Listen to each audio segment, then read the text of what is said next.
जब देश आजाद हुआ तो मुस्लिम लीग को वो भी वेलकम करते हैं, लेकिन उन्होंने जाना कि नहीं, अब कांग्रेस ही हमारा घर है, कांग्रेस का झंडा ही हमारा झंडा है, कांग्रेस पार्टी के जो रहनुमा हैं वही मेरे रहनुमा हैं। और हमारे आबाद ने कांग्रेस के लिए लब्बैक किया और उनके जो जानशीर थे, जो उनके वारिस थे, उन लोगों ने भी वक्त वक्त पर कांग्रेस या जनता दल या समाजवादी या बहुजन समाज सबको अपनी पार्टी माना, सबको अपना लीडर माना। सच्चाई है ना? बोलो भाई, सच्चाई है ना?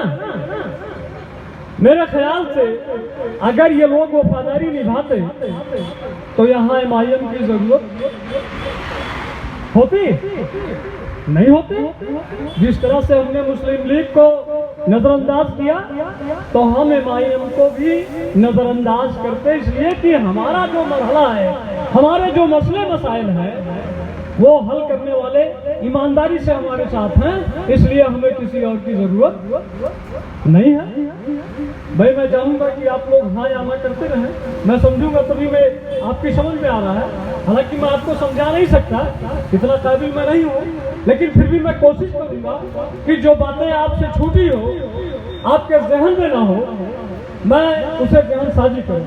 मेरा मतलब ये है, अभी हमारे एजाज साहब ने जो कुछ भी बयां किया उसमें एक दर्दगम था कि 40-45 साल हमने जिसके लिए कुर्बानी दी, जवानी को कुर्बान किया, आज हमने उसे भी समझ लिया। लेकिन सारे लोग समझ रहे हैं, मुसलमानों को समझने की जरूरत नहीं। अब मुसलमानों को समझने की क्या जरूरत है? जैसे हम आए आपके दरवाजे, हमने कहा कि यकीनन अब किसी और को वोट ना करके आप MIM को वोट करें। तो सवाल ये बनता है, आप पूछ सकते हैं कि सभी को वोट क्यों ना करें, MIM को वोट क्यों करें? तो सभी का सवाल यह है कि सबको आपने देख लिया है, अब MIM को भी मौका दीजिए। और अगर MIM को आप मौका देते हैं और जैसे दूसरे लोगों ने किया, अगर वही MIM के लोग भी करेंगे तो आप उनको भी नजरअंदाज कर देंगे। लेकिन मौका तो दीजिए ना, पहले मौका तो देना चाहिए, जैसे हमने सबको मौका दिया। अब यहाँ एक बात और आती है, वो बात यह है कि यार एक बिरादरी से पार्टी चलेगी, सिर्फ मुसलमान से पार्टी चलेगी? मेरे भाई, कांग्रेस के साथ आप रहे तो कांग्रेस हिंदुस्तान की सबसे बड़ी पार्टी रही। आपने कांग्रेस छोड़ा तो कांग्रेस का हाल क्या हुआ? आपने छोड़ा कांग्रेस तो कांग्रेस का हाल क्या हुआ? आपके सामने है, आप अपनी ताकत को पहचान नहीं रहे। समाजवादी का 7% बेस वोट,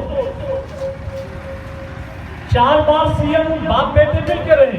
किसने बनाया? किसने बनाया मेरे भाई? बोलो ना। ए भाई, थोड़ा सा खामोशी अख्तियार करें। 4 बार जिसका बाप बेटा इस प्रदेश का मुखिया रहा, 7% अपने बेस वोट पर उसको 4 बार CM किसने बनाया? आपने बनाया, हमने बनाया। जो 4 बार CM बहुजन समाज से रही, 11% उनको उनका समाज वोट देता है, 11% का बेस वोट है उनका। किसने बनाया उनको? आपने बनाया। आप बनाते हो और बनने के लिए तैयार नहीं हो। हमसे अगर बहुजन समाज के वोटर जो उनका बेस वोट है और समाजवादी का जो बेस वोट है, हालांकि अब किसी के पास नहीं है, अब सीधी बात यह है कि वो अब ये वोट 18% जो होता है ये किसी के पास नहीं है। ये सारा का सारा वोट 2-4% कमो बेस छोड़कर सब बीजेपी के पास है। सीधी सी बात है। तो 18 और मान लिया कि अगर सारे वोट इनके साथ तो भी आप इनसे 4% ज्यादा हैं। आप कैसे नहीं बन सकते, जरा मुझे बताइए, कैसे नहीं बन सकते आप?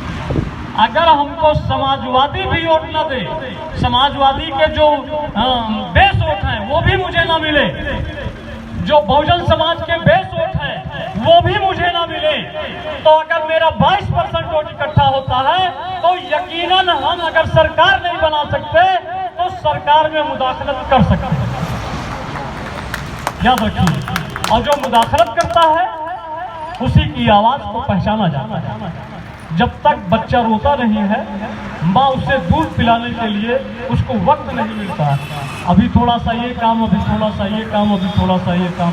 लेकिन मेरे साथियों, हम आज एक बात, आपसे बात ज्यादा हो गई है, मैं ज्यादा बोलना मुनासिब नहीं समझता, वो थक भी जाते हैं बैठे बैठे।